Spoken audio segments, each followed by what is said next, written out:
My name is Kelly, and right now I'm getting yelled at by my mother-in-law over the phone. Why on earth is the house gone? What were you thinking doing something like this?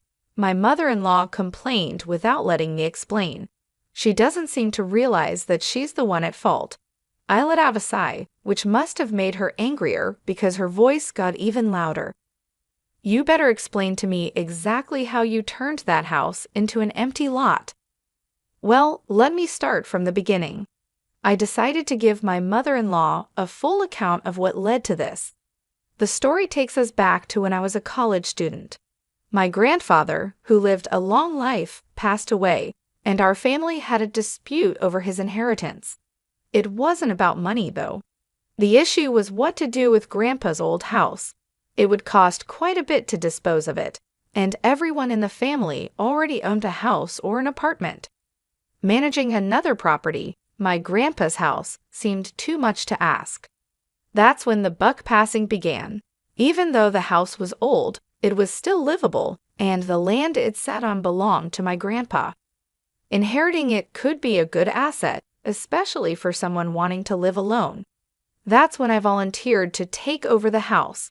With an enthusiastic, "Sure, go ahead" from everyone, the old house and land became mine. So, while I was still a university student, I became the owner of a house and land. There were inheritance taxes, of course, but that was a separate matter. I temporarily borrowed money from my parents and worked part-time jobs to pay them back. By the time I graduated from university, the house and land were truly mine. I started working at a publishing company, and then a friend introduced me to a great guy. We started dating, and that's how I met my husband, Keith. He agreed to live with me in my grandfather's house.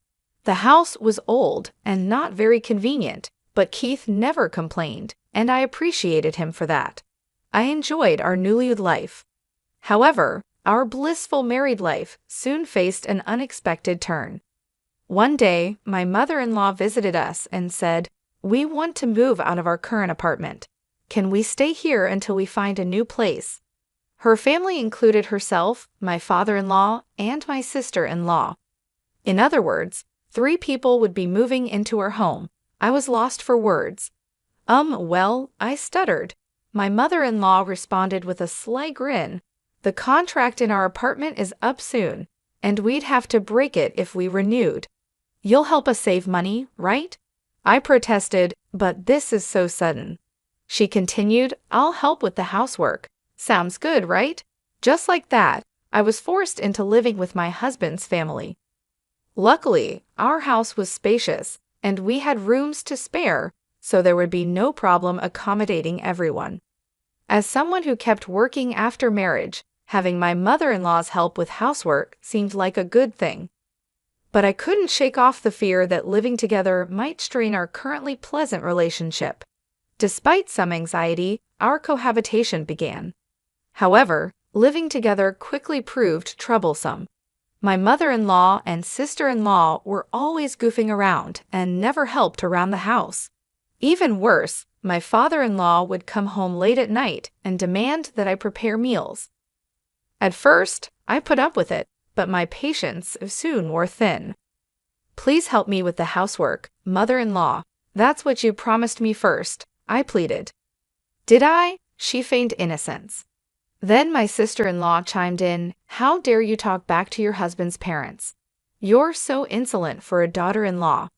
"But this is my house," I argued. "So what if it's your house? You are our daughter-in-law, aren't you?" "Well, yes, but..." "Whatever is our daughter-in-law's is ours, right?" I was too shocked to reply. In the end, my mother-in-law and sister-in-law continued their ways. They partied all the time and never helped around the house. I tried talking to my father-in-law about it, but he said, "You are our daughter-in-law. You should respect us. Nothing good comes from a daughter-in-law defying her in-laws. It'll end in divorce, and you'll be thrown out." My father-in-law seemed to be under some misunderstanding. If I were a stay-at-home wife without a job, I might worry about life after divorce, but I have a job and own assets like a house and land. Being told to divorce doesn't bother me at all. Besides, whether to divorce or not is something my husband and I should decide, not my in-laws. I was annoyed, but there was no point in arguing. I realized they wouldn't listen anyway. I'll have them leave, I muttered to myself. But it wasn't that easy. When I brought up the subject of moving, both my father-in-law and mother-in-law would change the topic. They'd find reasons to keep delaying leaving. Thinking it was strange, I consulted my husband. Do you really think they intend to move out? Now that you mention it, they do seem to be dragging their feet. I don't like the thought of them staying here indefinitely. They might have a reason. We should look into this. Yeah, let's ask our private detective friend. So we decided to get some help. We wanted my mother-in-law and sister-in-law out, even if we had to pay for their move. That was my first wish. About a month later, one day when I was about to scold my mother-in-law for still not doing anything, she came out with this first. Kelly, I want to apologize to you for always causing you trouble. Apologize. Why don't we take a family trip together? That was her proposal. After moving in, my mother-in-law and sister-in-law had done nothing and left everything to me. Now they seemed to regret their behavior and thought they should apologize. It seemed they discussed and concluded that a bonding trip would be the best way to make up for it. Needless to say, I thought if they felt that way, they should leave. But it was hard to complain to someone who was being humble. I decided to take a calm approach. Maybe we both have misunderstandings. It might be nice to go on a trip. Do you agree? My mother-in-law was so happy. Then my sister-in-law added excitedly, we were thinking of an overseas trip. Where would you like to go? Anywhere is fine, I replied. We'll decide then, she said. Suddenly, my sister-in-law interrupted herself and turned to me with an apologetic look. See, we don't have any money right now. Huh? You don't have money. They had no money but proposed a trip. Really? They were exasperating. Saying they had no money could only mean one thing. As I was thinking this, my sister-in-law said, could you lend us some money? Just as I was about to refuse, my mother-in-law said something unexpected. Your dad is retiring soon, so he will get a retirement bonus. We can pay with that. You just have to front the money for now. By dad, she meant my father-in-law. Given his age, his retirement was indeed due. Moreover, the retirement bonus wasn't just a guess. It was a guaranteed sum of money that would surely come. Although I was slightly suspicious, I thought the money would definitely come in. The matter we were discussing on our side needed a bit more time, so it might be better to accept my mother-in-law's invitation and avoid causing tension between us. So I accepted the idea of the trip. After that, I was informed by my mother-in-law and sister-in-law that they had decided on London as our destination. The flight departs at noon from Lax International Airport. Understood, I said. It seems like the trip is going to cost quite a bit. But as we said before, can you front the money for us? They asked. Yes, I'll cover it, I agreed. Even though it was just lending the money, it was not a small sum. But at this point, I couldn't say no. Moreover, it seemed like they had already made the reservation, so I might as well enjoy it. I gave the requested amount to my mother-in-law. On the day of the trip, the meeting time was 5 hours before our flight. My husband Keith, who had been working the previous day, was staying at a hotel near the airport. Therefore, he was not with me on the bus heading to the airport. I decided to try calling Keith. At that moment, a call came from Keith's phone before I could call him. Hello, Keith, are you awake? I said, thinking it was my husband, but it was my mother-in-law's voice. I heard over the phone, Kelly, where are you now? Mother-in-law, I'm on the bus heading to the airport. That's unfortunate. We're about to get on the plane now. What? I was confused. Then my mother-in-law, with a sarcastic voice, dropped this bombshell. Actually, we're leaving at 9. Sorry. You lied to me. It's a family trip, so we're going to enjoy it just as a family. What about my ticket? Canceling right on the day of departure is fine. You were never included. My mother-in-law laughed loudly. Apparently, this was all part of her plan. As I clutched my phone in frustration, my sister-in-law's voice came on. Are you upset? You're upset, aren't you? Do you enjoy this kind of thing? It's fun, by now. At that moment, the line went dead with a strange noise, and the call was cut off. I immediately called back my husband. I could hear the ringing, but it wouldn't connect. Ultimately, I arrived at the airport just before the flight's departure time. When I asked the airport staff, they said the plane had already entered the runway. There was nothing I could do but watch the plane take off. It would take a little over 12 hours for the plane. I waved goodbye to arrive at its destination, and my mother-in-law and her group would be back in about 15 days. I had plenty of time. Play games with me, and I'll show you who's the better player. I went straight home. I immediately contacted a demolition company and asked them to tear down my house. I also contacted a moving company to haul out all the belongings in the house.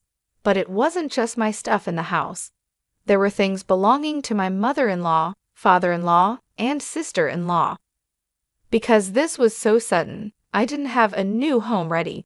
After some consideration, I decided to use one of the warehouses that was part of my grandfather's inheritance. This warehouse was something my grandfather had used for his business, and nobody was using it now. However, there was a large parking lot in front of the warehouse, which was currently being used by the people in the neighborhood. I had everything moved to that warehouse. After that, I notified my parents that I was going to rebuild the house. My parents asked why, but I told them I'd explain the details later and hung up the phone. I finally had a chance to take a breather when it was late at night. I had just fallen asleep when I noticed my phone ringing. It was an unknown number, and it was early morning, still dim outside. I hesitated but decided to answer the phone. Hello, is this Kelly? The person on the phone was my husband, Keith. What do you want now? Sorry, has your fever gone down now? What? What are you talking about? I heard you had a high fever, Keith said. As I listened to his story, I realized my mother-in-law's careful maneuvers. Apparently, Keith had been told the correct meeting time. Because the meeting time was early in the morning, he had purposely stayed at a hotel near the airport. When he arrived at the meeting time, he quickly noticed I wasn't there. When he asked my mother-in-law about it, she told him I had gone to the hospital with a high fever. Keith was worried about me, but thought he couldn't call the hospital. My mother-in-law pretended to be passing on a message from me, telling Keith to enjoy the trip. So he thought he would enjoy the trip for my sake, and departed without contacting me. But my mother-in-law knew Keith would call me eventually. She called me on Keith's phone just before departure. After they had riled me up, my sister-in-law pretended to accidentally break Keith's phone. Keith believed her and forgave her on the spot. But during the flight, he realized something was strange and called me as soon as he arrived at the hotel. You've got to be kidding me. Even my sister was in on it? What the hell are they doing? Keith, are you mad at what they did?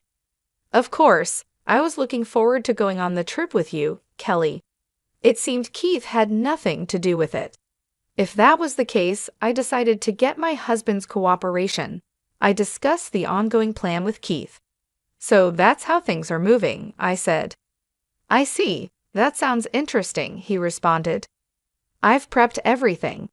Keith, you just need to act like you're enjoying the trip. Understood. I have one favor to ask, though. Could you bring back some souvenirs for me and also some for my colleagues? This was my only concern. Whenever one goes on a trip, it's customary to bring back souvenirs for colleagues at my workplace. In fact, I had even been asked to buy some branded items. I could say I was left behind, but that would be too embarrassing. It was a dilemma for me, but with Keith on my side, it changed the situation. Now everything was settled. I provided the list of souvenirs to Keith and focused on what I needed to do. After sunrise, I had a demolition team come over. After getting a quote, they immediately began tearing down the house. The work finished quickly, and the plot of land was cleared in no time. A few days later, my in-laws returned home. They started causing a commotion in front of the empty plot of land. Then they called me and started complaining nonstop. That's the whole story. Did you understand? You've got to be kidding, I said. My mother-in-law yelled again. Even though she was on the other side of the phone, I wasn't scared at all.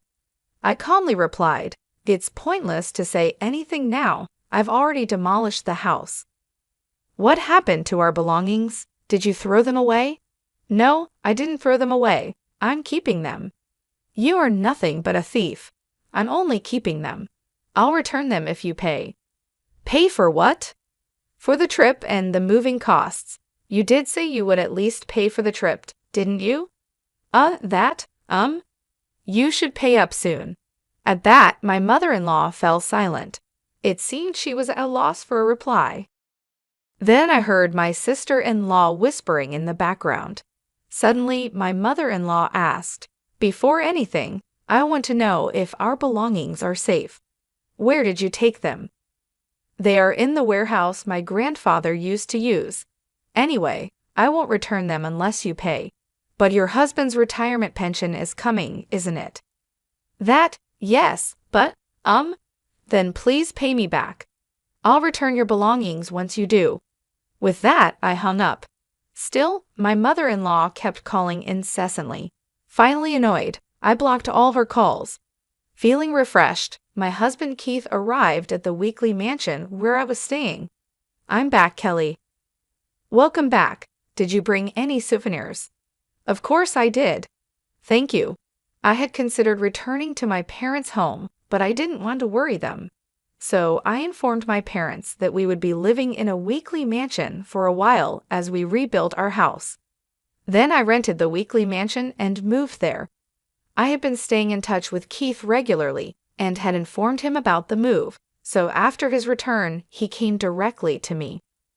My in-laws must have found it strange that he was acting separately. I was nervous about getting found out, but I'm glad things worked out this way. By the way, Kelly, if you get money from Mom, do you plan to forgive her? If she promises not to interfere in our lives in the future, I plan to return her belongings and forgive her. I'm just wondering if she'll pay up without a fuss. Don't worry, the warehouse is locked, and she can't take anything out without paying me back. There's no way to get into the locked warehouse. If they think it's possible, they'll give up and pay. I was confident, but I couldn't expect a reasonable response from my in-laws who lack common courtesy. I was reminded of this early the next morning when my phone rang in the dim morning hours. At this hour, I looked at my phone with sleepy eyes. It was another unknown number. When I answered, the person on the other side said, "I'm sorry for calling so early. I'm from the police." "Police?" I instantly woke up. I sat upright and listened carefully. There had been a disturbance at my grandfather's warehouse.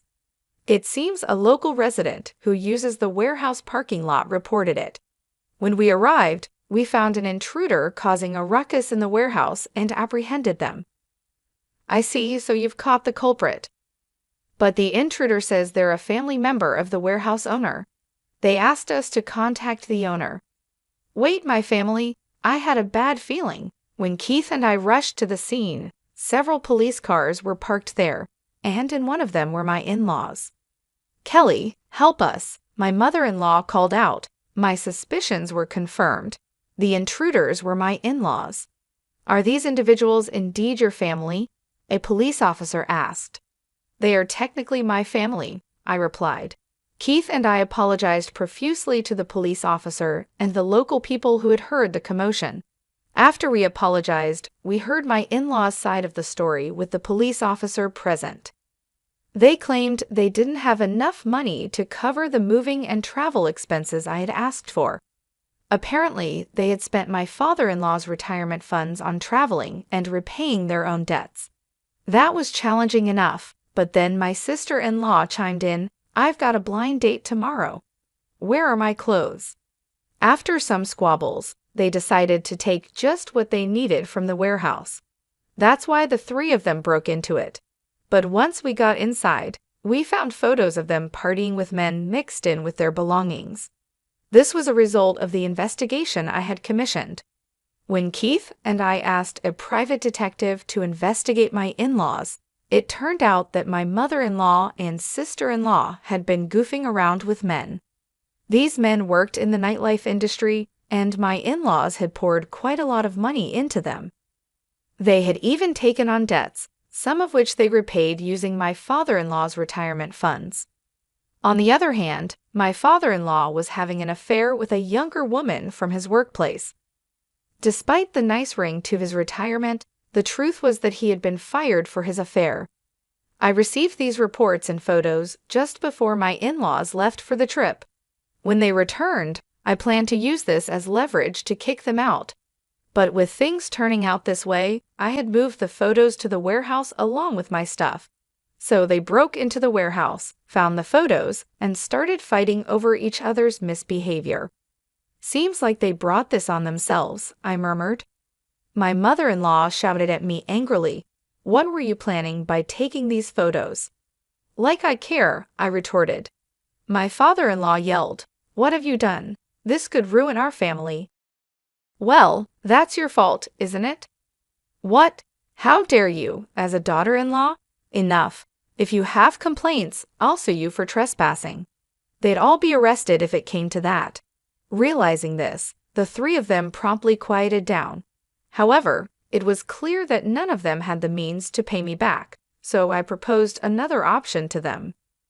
Would you rather work at a cannery to pay me back or get arrested for trespassing? Predictably, they chose the former.